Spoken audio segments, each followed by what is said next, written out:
l'after est de retour. Le quiz dans quelques instants, le je m'en fous pas. Mais tout de suite, mon avis tranché sur Lyon. Que ce soit pour l'épilation, pour le naturisme ou pour les tirages au sort, nous sommes pour l'intégrale.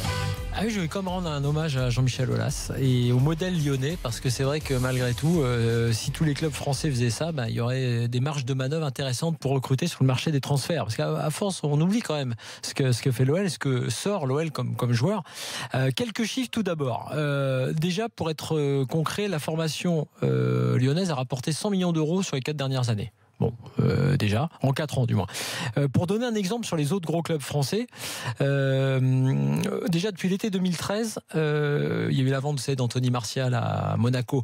Ça avait été controversé parce que c'était très tard et qu'Aulas devait vendre avant le 30 juin, c'était un peu compliqué, donc il avait expliqué ça, mais c'est vrai que la vente avait eu lieu pour 5 millions d'euros. 10 autres joueurs hors Lacazette, formés dans l'académie lyonnaise, on va dire, ont été vendus. C'est autant presque que tous les autres clubs connus, on va dire Marseille, PSG et Monaco, sur la même période. Ces 3 clubs en ont vendu 12, alors que le Lyon en a vendu 10. Bon, pas mal quand même. Donc les 100 millions d'euros, effectivement, sur la période dont je vous parlais tout à l'heure, donc NJ, Tottenham, Tolisso au Bayern récemment, Umtiti au Barça, Lacazette maintenant à Arsenal. NJ, c'est pas formation Lyon. Si, NJ, c'est formation Lyon. Ah si. Oui. Ah, et post-formation. En fait, ils le prennent, ils jouent tout de suite. Quoi. Ah ouais, mais enfin, il est post-formé à Lyon. Et donc, pour info, Monaco a vendu 2 fois moins que l'OL sur la même période. Alors que Monaco, on dit aussi que c'est un bon vendeur. Mais évidemment, ils vendent souvent des joueurs qui ne sont pas formés vraiment à Monaco. Tout ça va voler en éclats si Mbappé est vendu. Enfin, on va dire que Monaco va rejoindre sur un seul joueur. Ça va changer la donne. Mais peu importe, ça ne changera pas l'idée. Parce que vaut mieux, pour donner une efficacité à ma démonstration, que ça se passe sur plusieurs joueurs, sur plusieurs années, que sur un élément. Donc 55 millions d'euros pour 5 joueurs du côté de Monaco. L'OM, évidemment, on s'en prend souvent à la formation marseillaise. Là, c'est frappant. 2 joueurs formés au club, Abdoulaye Jordan Ayou, qui avait été cédé pour 4 500 000 euros sur la même période. Et puis le PSG avait encaissé dans la même période 25 millions d'euros avec les ventes de Sakho, Chantôme, Maignan, Genda et Sabali. Donc clairement, l'OL là-dessus est précurseur. L'OL est dessus. L'OL est en avance. Je dis modèle économique parce qu'en plus, ça avait été la stratégie de Aulas de dire on a un stade à construire, on va se reposer encore plus sur notre formation et après on va recommencer à recruter ceux qu'ils font. Alors on peut estimer que c'est pas assez, que c'est insuffisant, qu'il faut faire mieux et plus. Et moi je le pense aussi, et qu'il faut trouver des joueurs peut-être encore meilleurs, et notamment pour la ligne défensive, mais en tout cas ça dégage des marges de manœuvre qui sont quand même importantes, et on voit bien cette année puisqu'ils sont très actifs sur le marché des transferts. Valoriser le centre de formation, ça c'était la stratégie de Jean-Michel Aulas, et avoir un nouveau joueur par mercato, c'était ce qu'il avait dit. Et maintenant, on pense même qu'il y en aura un peu plus. Dernière chose, maintenant, il y a encore 2 jeunes joueurs qui vont être mis en valeur cette année à Lyon. On pense à Oussem Aouar qui a 18 ans et notamment Amine Gouiri également. On en a parlé aussi Goebbels récemment, même s'il est très jeune. Ça veut dire qu'il y en a encore d'autres qui arrivent derrière. Donc bref, en dehors de toutes les polémiques qu'il peut y avoir et de toutes les critiques qu'on a pu faire récemment, à juste titre d'ailleurs, sur la communication, sur la façon de gérer le club, sur l'entraîneur, parce que c'est là où je voulais en venir pour compléter mon avis tranché, tout ça, c'est 100% félicitations, mais ça n'empêche pas que derrière, c'est l'utilisation que tu fais de tes marges financières. C'est-à-dire qui tu recrutes, qui tu prends comme entraîneur. Parce que ton entraîneur, qui en plus lui a connu ces jeunes joueurs, pour ta équipe première, c'est pas forcément le bon choix, on l'a vu. Et là, justement, quand tu as de telles marges de manœuvre, quand tu as la possibilité de faire venir un entraîneur de renom que tu ne le fais pas, c'est ça qui risque de bloquer ta fusée, ta vitrine, qui reste quand même l'équipe qui joue en Ligue 1 et qui veut jouer l'Europe. Votre avis, messieurs? T'as tout dit, non.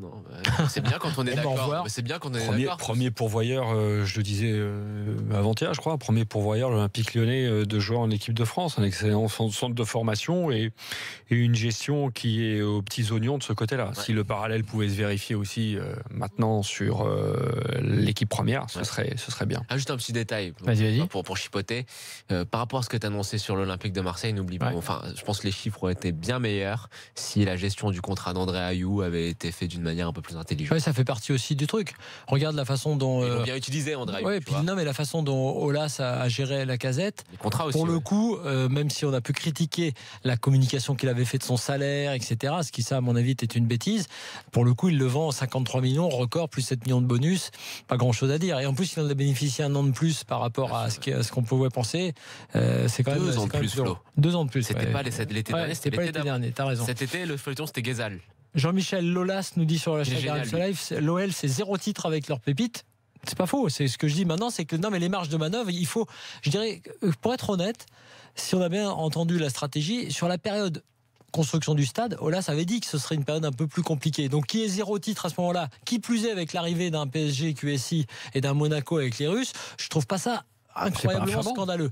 Mais en revanche, dans sa stratégie qui est bonne, avec le stade maintenant, avec des pépites comme ça et des achats possibles, c'est vrai que par exemple 4e ou 5e, c'est pas possible, entre guillemets, l'OL doit être au-dessus, ça, ils doivent être le 3e club derrière Paris et Monaco. Voilà, mon avis.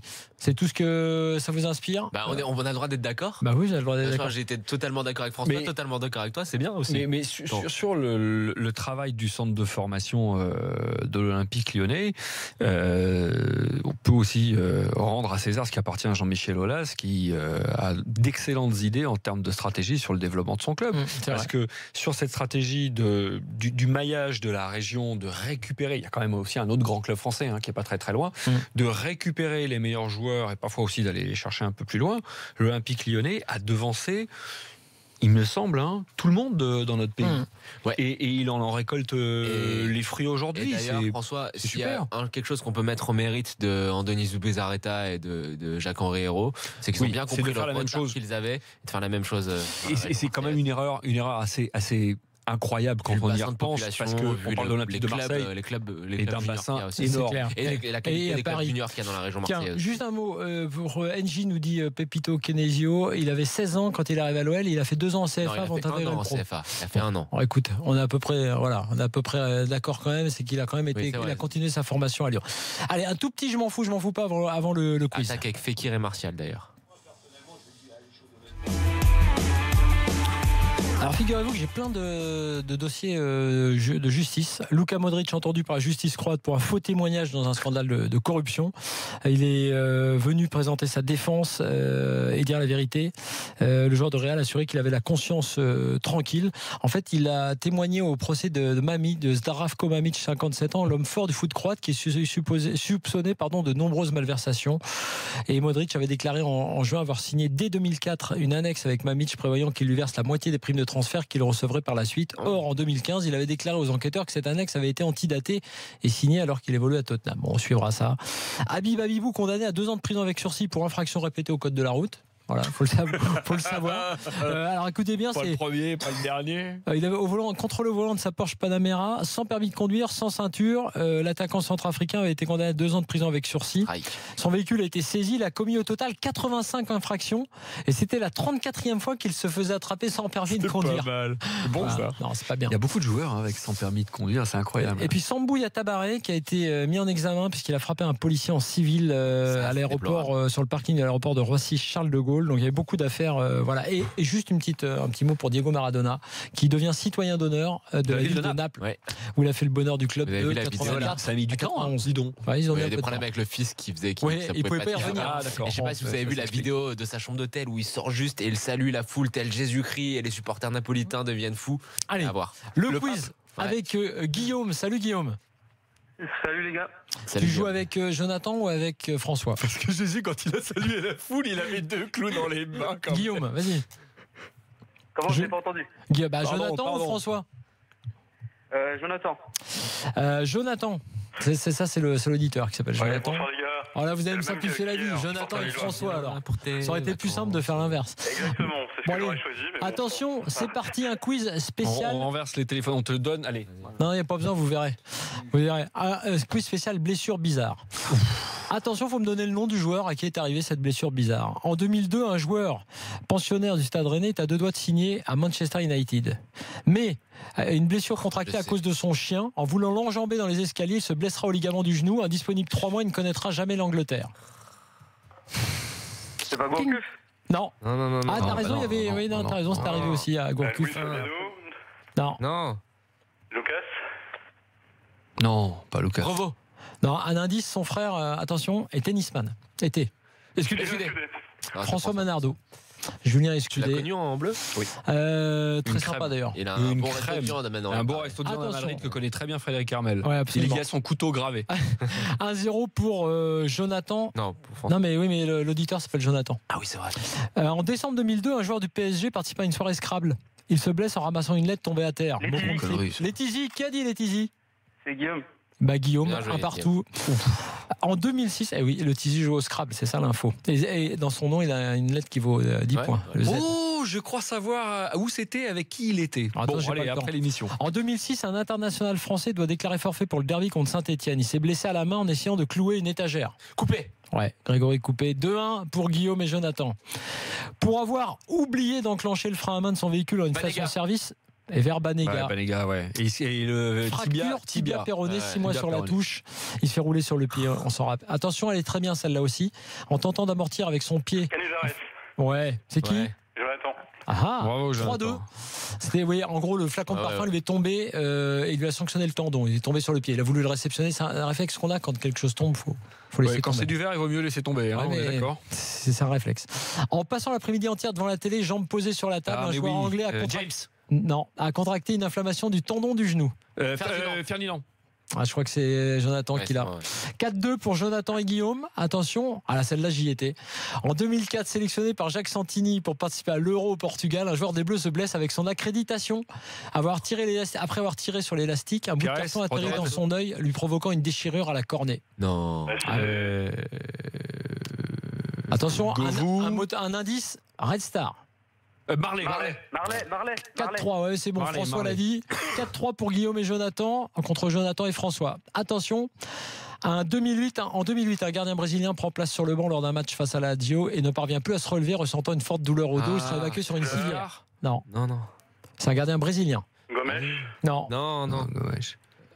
Répète la question, s'il te plaît. En gros, il se blesse en restant sur le banc et il sera évacué sur une civière. Il a mal au dos. C'est pas César? Non, c'est Dida. Bien sûr. Tu l'as dit?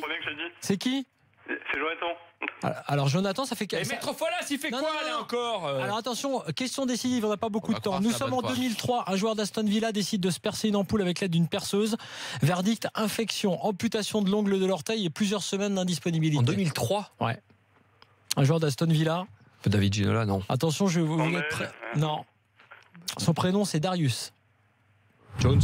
Non. Même avec le prénom, vous n'y arrivez pas. Non. Match nul ce soir. On vous départagera demain. Vous reviendrez d'ailleurs pour le quiz. Darius Vassel. Voilà, il y a match nul. On n'a pas le temps de faire les tirs au but. C'est qui a trouvé le quiz? C'est Maître Folas? C'est Maître Folas. Il s'est cassé le cul, il n'y a pas à dire. Allez, dans quelques instants, le best-of du tour. Merci à Guillaume et Jonathan. Merci François, merci Jonathan. Merci. On se retrouve demain pour l'after, 21h, 23h. Et dans quelques instants, ce sera le best-of du Tour de France.